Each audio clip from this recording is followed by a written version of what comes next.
Hello mga Inday, magandang umaga. Maaga pala ako nagising dito dahil papasok nga si asawa at papasok din si kuya. Pero bago ang lahat, syempre magmamaganda muna ako, Charis. Nagpainit na ako ng tubig nga dahil magkakape nga si asawa bago nga pumasok.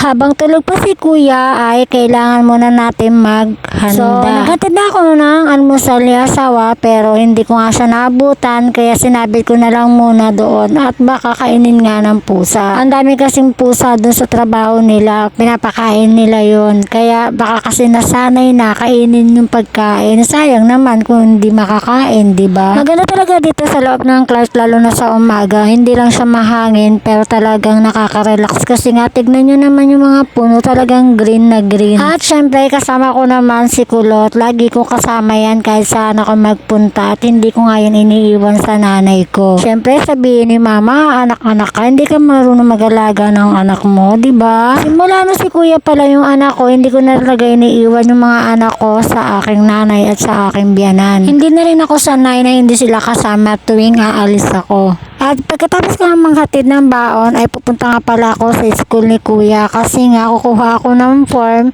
para i-enroll siya sa early registration.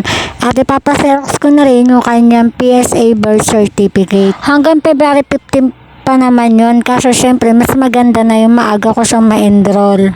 Nakarating na pala ako sa school ni kuya, nakapaskil pala doon kung hanggang kailan yung early registration ng mag-high school or mag-grade 7. Hindi na nga ako pumasok sa loob at dumiretso na nga ako sa taas dahil doon ko nga kukunin yung form at doon ko na rin ipapasa yung birth certificate ni kuya. Sa mga hindi po nakakaalam, ang high school po dito ay sa taas papunta po sa sementeryo kaya po hindi rin po nalalayo yung eskwelahan ng elementary. At kapag maghahatid naman ako ng baon niya ay doon ko na lang siya hihintayin sa waiting shed. Total pinapalabas na naman sila kapag break time nila or lunch break nila. Hindi pa rin natatapos yung paghahatid ko ng baon kay kuya na kahit high school na rin siya ay hahatiran ko pa rin siya ng baon. Hindi ko na siya paglulutuan sa umaga kasi nga pag kinain na niya ng tanghalian ay hindi na to mainit, malamig na. Ayoko naman na laging tuyo yung pinapabaon ko sa kanya kasi syempre nakakawalang gana kayang kumain pagka ganun lagi yung baon Alam nyo ba mga Inday, danas ko yan kasi nung nag-elementary ako ay laging ganun yung baon ko, tuyo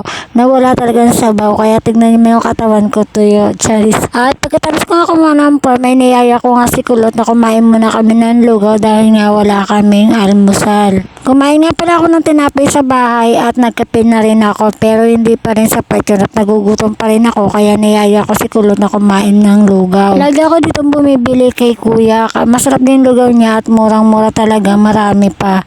Plain na nga lang yung kinuha ko kasi ayaw nga niya kumain ng may itlog. Ewan ko ba dito sa batang to, sobrang arte. Talaga makikita mo yung pinagmanahan niya, Charis. Kumuha ako na isa pang kutsara dahil sabi nga niya ay gagamit siya ng kutsara pero hindi ko na nga pinagamit dahil nga mainit ang ginawa ko. Sinubukan ko na lang siya at hinipan-hipan ko dahil itong babaeng to ay sobrang arte, manang-mana sa pinagmanahan, Charis. Hindi ko talaga ginugutom yung mga anak ko na di bali hindi ako magutom, wag lang sila.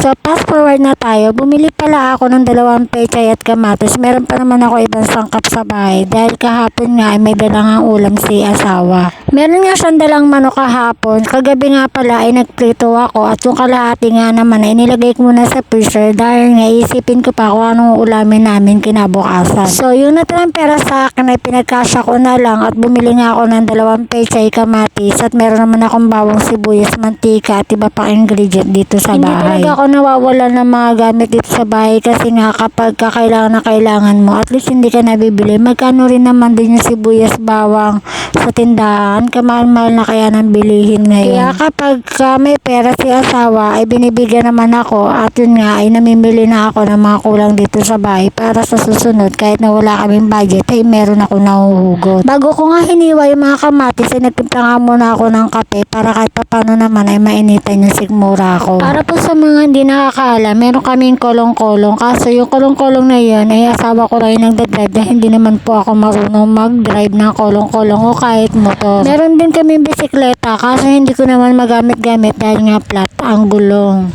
Kaya ang ginagawa ko na lamang ay naglalakad ako na kahit nakakapagod. Lalo na kapag may kasama kang bata na napakabagal maglakad, yung imbis na yung oras na kailangan mo nang gawin to ay hindi mo pa magawa. So ako na lang yung nag-a-adjust at mabilisan lang naman to kasi ang gamit ko nga ay bitin. Alas 12 pa naman yung lunch break ng anak ko at mamaya pa naman ako maghatid din ng baon kay asawa mga bandang alas 11. So mahaba pa naman yung oras ko. Pagkatapos ko pa dyan magluto ay maglalaba pa ako ng uniform ni asawa dahil dalawa lang yung uniform niya. Pag nasuot na niya kinabukasan ay lalabang ko para meron naman siya maisuot sa susunod na araw. Ganyan ang ginagawa kong routine ko araw-araw, pagluluto, paglalaba. Ginisa ko na pala yung bawang sibuyas kamatis dyan at nilagyan ko nga ito ng patis. Yung patis yung pinampaalat ko dito at hindi yung asin. At pagkatapos nga niyan, ayan nga ay naglaba na nga ako. Ang ganda nga ng sikat ng araw at baka mamaya ay matuyo nga itong sinampay ko para meron nga magamit si asawa bukas. So hanggang dito na lang po ang aking mini vlog. Salamat po sa panonood.